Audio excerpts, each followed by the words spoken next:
안녕하십니까. 광진구에서 대학을 다니고 있는 평범한 대학생 곽동훈입니다. 고향에 내려가 방 안에서 게임을 하고 있으면 어머니께서 한 말씀 하십니다. 어휴, 너는 나이가 몇 살인데 언제까지 게임할 거야?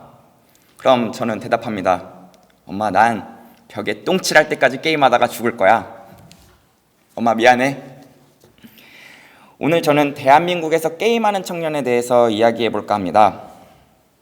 최근에 게임에 대한 인식이 아무리 좋아졌다고는 하지만 게임이 질병이냐 아니냐에 대한 논의가 나오고 심지어 게임 중독세를 내야 된다는 주장까지 나오고 있습니다. 우리 사회 전반적으로 여전히 게임에 대한 부정적인 인식이 남아있죠.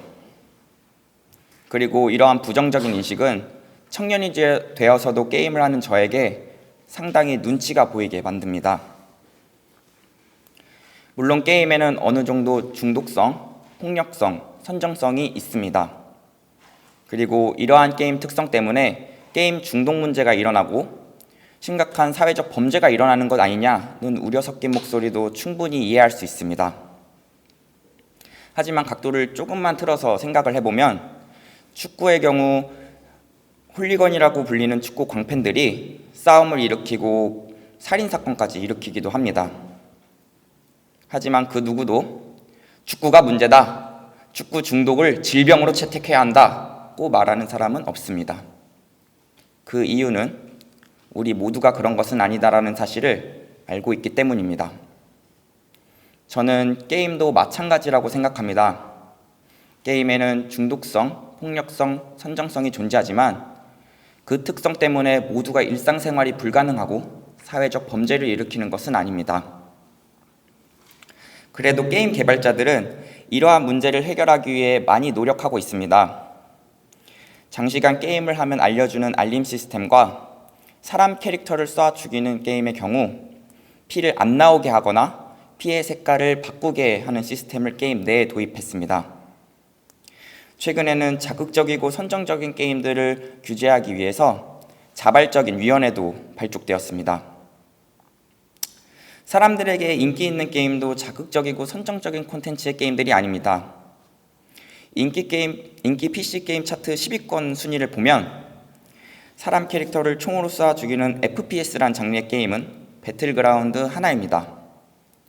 나머지는 몬스터를 잡아 캐릭터를 키우는 게임, 머리를 쓰는 팀 전략 게임, 축구 같은 스포츠 게임들입니다.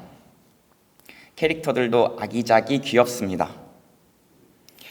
좋은 콘텐츠의 게임들이 사람들의 인기를 끌고 있습니다. 제가 리그 오브 레전드라는 게임을 참 좋아하는데요. 1년마다 개최되는 이 게임의 가장 큰 세계대회 롤드컵 결승전의 시청자 수를 아십니까? 무려 9,960만 명이었습니다. 그리고 우리나라는 8번 개최된 이 대회에서 5회 우승을 차지하였습니다.